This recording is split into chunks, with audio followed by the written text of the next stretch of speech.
এগিয়ে চলো এগিয়ে চলো হুমায়ুন কবির এগিয়ে চলো এগিয়ে চলো এগিয়ে চলো হুমায়ুন কবির এগিয়ে চলো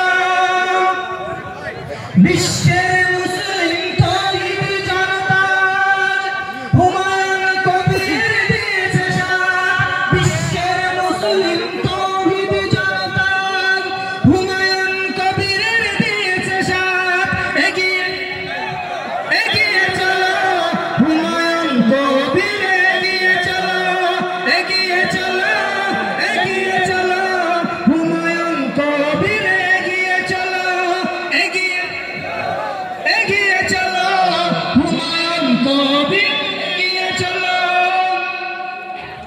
কত বাধা বিঘ্ন পেরিয়ে আজ হতে চলেছে বাবেরের শিলান্যাস কত বাধা বিঘ্ন পেরিয়ে আজ হতে চলেছে বাবেরের শিলান্যাস এগিয়ে চলো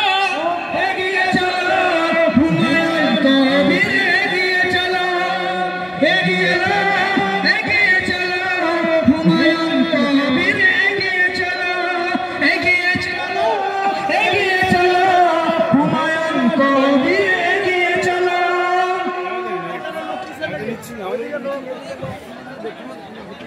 তোমারি এগিয়ে চলো হুমায়ুন কবির এগিয়ে চলো সবাই জানেন, উত্তরপ্রদেশের মুসলিম ভাইরাও জানেন। তাই চীনারা যে জায়গা দিয়েছেন, যেখানে ছিল বাবরি মসজিদ সেখান থেকে 14 কিলোমিটার দূরে, যেখানে মাত্র 15% মুসলমানের বাস, তার মধ্যে 5% মুসলমান একটু শক্তিশালী অর্থনৈতিক দিক থেকে, শিক্ষা দীক্ষার দিক থেকে, 10% মুসলমান সেখানে লেবার শ্রেণী, নির্মাণ কর্মী। 25 আমরা বলেছিলাম অলরেডি ভাবে 3 দিন ধরে একইভাবে সোশ্যাল মিডিয়ায় বলেছি যে রাজ্যপাল সাহেব তিনি যে মন্তব্য করেছেন সেই মন্তব্যটা ভিত্তিহীন। তিনি সাংবিধানিক মানুষ, কিন্তু সাংবিধানিক জায়গায় বসে অসাংবিধানিক কথাবার্তা বলেছেন। তার সাথে রাজ্যের যারা নগর উন্নয়ন মন্ত্রী ফিরহাদ হাকিম, তিনি একজন হাজী সাহেব, মুসলমান বলে দাবি করেন, কিন্তু তিনি মুসলমান জাতিকে কলঙ্কিত করেছেন। গতকালকে ঐতিহাসিকভাবে তার তথ্য পাওয়া গেছে। একটা রাজনৈতিক দল তার নিজস্ব একটা সার্কুলার থাকে, তার একটা নেতৃত্ব থাকে, সেই নেতৃত্বকে গণতন্ত্রের নামে তারা দলতন্ত্র রাজত্ব করতে চেয়েছে, তারা স্বাধীন দেশের জনগণকে পরাধীন করতে চেয়েছে। ক্ষমতার অপব্যবহার করে কালকের হুমায়ুন কবিরকে তৃণমূল কংগ্রেসের জেলা সভাপতি তিনি নেমন্তন্ন করেছে মুখ্যমন্ত্রীর সভাতে। তার যাওয়ার সাথে সাথে জাস্ট 10 মিনিট আগে কলকাতা নগর উন্নয়নের মন্ত্রী এবং তৃণমূলের সেকেন্ড হাইকমান্ডো চোর ফিরহাদ হাকিম, যাকে টাকা বস্তা বস্তা নিতে দেখা গিয়েছিল, যে অকাপ সম্পত্তি দখল করে রেখেছিল, সেই চোর চিটিংবাজগুলো তারা কি বললেন হুমায়ুন কবিরকে বহিষ্কার করেছি। আমি হোসেন গাজী মানবাধিকার কর্মী হিসাবে, একজন সামাজিক এবং লড়াকু মানুষ হিসাবে, বাংলার যেখানে খুন হয়েছে, অত্যাচারিত হয়েছে, ধর্ষণ হয়েছে, আমরা জাত ধর্মকে বিসর্জন দিয়ে মানুষের স্বার্থে সেখানে গেছি। আজ হুমায়ুন কবিরের এই ভালো কাজ দেখে আমরা আগে থেকে ঘোষণা করেছিলাম বাংলার সংবিধান, বাংলার যে সমস্ত সেকুলার মাইন্ডের মানুষ আছে, সেই হিন্দু, মুসলমান, দলিত, আদিবাসী সকলের উদ্দেশ্যে বলতে চাই, আপনারা ভুলে যাবেন না, দেশের স্বাধীনতা অনেক রক্তের পরে, অনেক মা বোনদের চুরি শাখা সিঁদুর মোছার পরে, অনেক ছেলে মেয়েকে অনাথ এতিম করার পরে তবে 1947 সালের 15 আগস্ট দেশ স্বাধীন হয়। তারপরে 1949 সালে দেশের সংবিধান তৈরি হয়। সেই সংবিধানে পরিষ্কার আছে হিন্দু ভাই কেমন মন্দির করবে, কি খাবে তার ব্যাপার, মুসলমান ভাই কেমন নামাজ পড়বে, তার মসজিদ কেমন হবে তার ব্যাপার, খ্রিস্টান ভাই কেমন করবে তার ব্যাপার। দুর্ভাগ্যের বিষয়, আমার ভারতবর্ষের এই সংবিধানকে যারা কলঙ্কিত করেছে তারা হলো তৃণমূল আর তারা হলো বিজেপি। এই বিজেপি আর তৃণমূল মিলিয়ে তাদের নেতা মসজিদের বাড়িতে টাকার পাহাড় পাওয়া যাচ্ছে, আর তাদের চরিত্র এই সমাজের দলিত, আদিবাসী, হিন্দু, মুসলমানের মধ্যে দাঙ্গা লাগানো। মনে রাখতে হবে, আমরা হিন্দু, মুসলমান, দলিত, আদিবাসী একই সঙ্গে একই ট্রেনে যাই, একই বাজারে যাই, একই দোকানে কেনাকাটি করি। আমাদের সুন্দর সম্প্রীতি লড়াই সর্বনাশ করেছে তারা, তাই দেশের সংবিধানকে কলঙ্কিত করেছে তারা। তাই রাম মন্দির তৈরি করেছে, বাবরি মসজিদ ভেঙে একাধিক মন্দির তৈরি করেছে নরেন্দ্র মোদী, বিভিন্ন রকম ধর্মীয় উৎসব মেতেছে।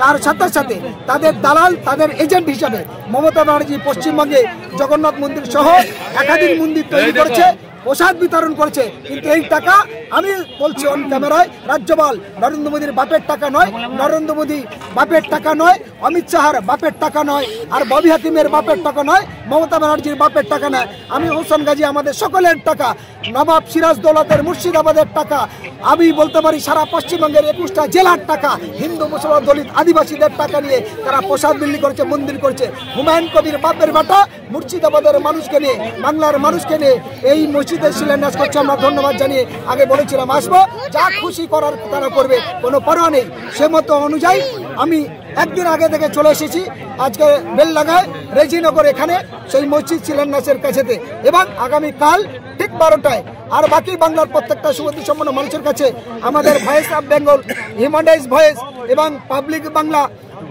78 নিউজ, আর বাংলা, একে নিউজ, মুসা টিভি, সমস্ত চ্যানেল যারা আমাদের সাথে আছে সবার পক্ষ থেকে আবেদন, আপনারা যারা এই চ্যানেলগুলো দেখবেন সবাই কাল ভোর থেকে ফরজের নামাজ পড়ে রওনা হন বেলডাঙায়। মমতা ব্যানার্জি বাড়ি বসে বসে দূরবীন ধরে দেখুক, নরেন্দ্র মোদী বাড়ি বসে বসে দূরবীন ধরে বসে দেখুক, যিনি রাজ্যের রাজ্যপাল সাংবিধানিক জায়গায় বসে অসাংবিধানিক কথা বলেছে মূর্খ, সে ভালো করে সেখানে বসে দেখুক হুমায়ুন কবিরের উদ্যোগটা কি, এটা সুন্দর হোক। তাই সব সমস্ত ভাইরা রাস্তায় দাঁড়িয়ে আছে, রাস্তায় খুব বেশি বিঘ্ন ঘটছে, আমি আরেকবার তাদের কাছে আহ্বান জানাবো, আমরা রাস্তা থেকে সরে একটু ভিতরে দিকে আসি এবং ভিতরে প্রবেশ করে দিই। মূল যে রাস্তায় যেখানে যানবাহনের অসুবিধা হচ্ছে, প্রশাসনিক যাতে বিঘ্ন না হয়, আমার গণমাধ্যমের অনুরোধ, আমরা রাস্তাটা একটু ছেড়ে দিয়ে আমরা মূল জায়গায় মঞ্চের সামনে চলে যাই।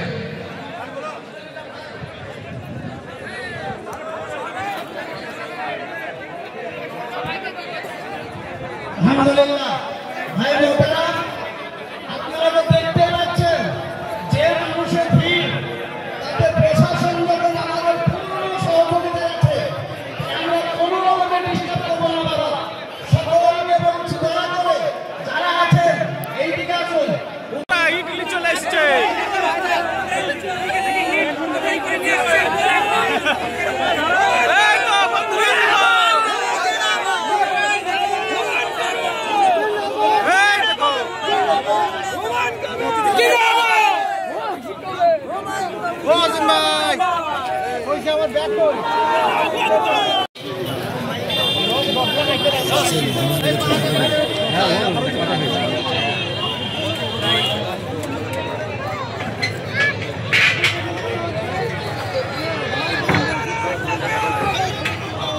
আমরা উপস্থিত হয়েছি 5ই ডিসেম্বর 2025 হুমায়ুন কবিরের যে বাবরি মসজিদ শিলান্যাসে, সেই শিলান্যাসের চিত্র মঞ্চের সামনে ইসলাম। আজ 5ই ডিসেম্বর 2025, আগামীকাল 6ই ডিসেম্বর 2025 বাবরি মসজিদ শিলান্যাসে উপস্থিত থাকবেন ইনশাআল্লাহ।